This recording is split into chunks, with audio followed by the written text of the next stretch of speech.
हे राज्यवेळी श्रींची इच्छा. हे नक्की काय आणि श्री म्हणजे नक्की कोण? शिवाजी महाराजांचं म्हणजे त्यांनी एवढे किल्ले बांधले असं म्हणतो आपण, पण कुठल्याच किल्ल्याला किंवा त्यातल्या एखाद्या तटबंदीला स्वतःचं नाव दिलेलं नाही. नाही, त्याच्या कुटुंबाचं दिलेलं नाहीये.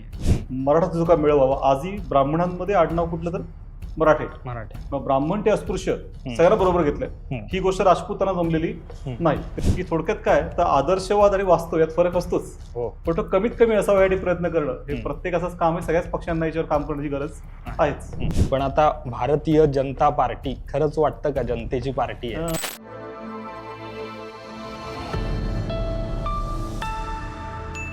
सर, आता तुम्ही महत्वाचा मुद्दा, हे राज्यवेळी श्रींची इच्छा, हे नक्की काय आणि श्री म्हणजे नक्की कोण?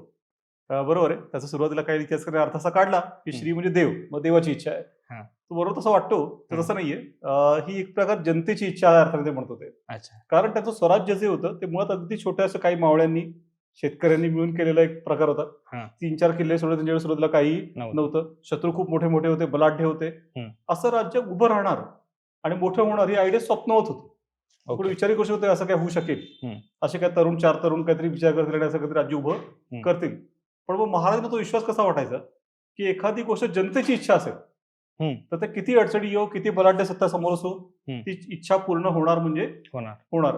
आणि त्या याच्याने ते म्हणत कधी संकट आलं की त्यांचा परलीचा शब्द तो असा आहे की राज्य व्हावे हे तो श्रींची इच्छा. म्हणजे इथं श्री म्हणजे जनतेची इच्छा. आणि मग जनतेसाठी राज्य चालवलंय आणि म्हणूनच त्यांची लोकप्रियता एवढी का आहे, कारण असा व्यक्तित्व होता की ज्याने काय जनतेचा विचार डोळ्यासमोर ठेवला. पण आता भारतीय जनता पार्टी खरंच वाटतं का जनतेची पार्टी आहे? असं जनता या नावानेच आपल्याकडे बहुसंख्य पार्ट्या होतात आणि त्यामुळे मग नाव असतातच. शेक्सपियर म्हणालाच होता की नावात काय आहे. पण ठीक आहे, प्रत्येक पक्ष आपापल्या प्रयत्न करत असतोच, असं मी काय म्हणणार नाही की समजा ते प्रयत्न करत नसतात. तर जाहीरनामे असतात, त्यांची आउटवर्डली तरी उद्दिष्ट तीच असतात. फक्त त्याच्यावर कायम कॉन्स्टंट राहणं, की थोडक्यात काय तर आदर्शवाद आणि वास्तव यात फरक असतोच, पण तो कमीत कमी असावा यासाठी प्रयत्न करणं हे प्रत्येकाचंच काम आहे. सगळ्याच पक्षांना याच्यावर काम करण्याची गरज आहेच. सर, आजच्या राजकारणातली तत्वांचा जर विचार करायला गेला, म्हणजे आपण जर समकालीन शिवाजी महाराजांच्या वेळेचं बोललो, तर शिवाजी महाराजांची तत्व आणि आजची तत्व काय फरक जाणवतो तुम्हाला? शिवाजी महाराज म्हटल्याप्रमाणे की शुद्ध राजकारणी असल्यामुळे राजकीय तंत्रात ते अवगत होते की कधी गोड बोलायचं, कधी चिडून बोलायचं, कधी माघार घ्यायची, कधी माफी पत्र लिहून पाठवून द्यायची, असे सगळे तंत्र त्यांनी वापरले. पण दुसरीकडे हे सगळं करताना त्यांचा राजकारणाचा अंतिम हेतू जो आहे त्याबाबत ते अगदी क्लिअर आहे. त्यांचा अंतिम हेतू त्यांचा नागरिक आहे, मावळा आहे आणि त्याचं आयुष्य कसं चांगलं करता येईल, सुखी करता येईल, हे त्यांचं मेन ध्येय आहे. मग आज तो फरक मला वाटतोय की तंत्रात आजचे लोक एक प्रकार जास्त वाकबगार आहेत. खूप वेगळ्या वेळी कसं बोलायचं, कशा प्रकारे इश्यू हे करायचे, त्यात ते जास्त कुशल आहेत. पण त्याचा मेन प्रॉब्लेम काय झालाय की हे जे अंतिम त्याचं ध्येय आहे तितकंसं क्लिअर आहे असं मला बरंच वाटत नाही. ते दुसरं आहे असं वाटतं की नक्की तर साध्य काय करायचं सगळ्यांना. आणि त्यामुळेच मग जेव्हा साध्य क्लिअर नसेल तर जेव्हा लोकप्रियता मिळते तेव्हा ते एक तर पैशाचा बराच गैरवापर करतात किंवा मग ते आपले मुलं बाळ बायका मुली या सगळ्यांना राजकारणामध्ये पुढे येण्याचा प्रयत्न करतात. स्वतःची एक जागीर टाईप स्थापन करून त्यात बसून राहतात आणि त्याच्या बाहेर पडू शकत नाही. एवढी मोठी संधी असताना ते कधी म्हणजे बाहेर पडू शकत नाही. पण शिवाजी महाराजांनी असा कधीच प्रयत्न नाही केला, म्हणजे संभाजी महाराजांच्या बाबतीत.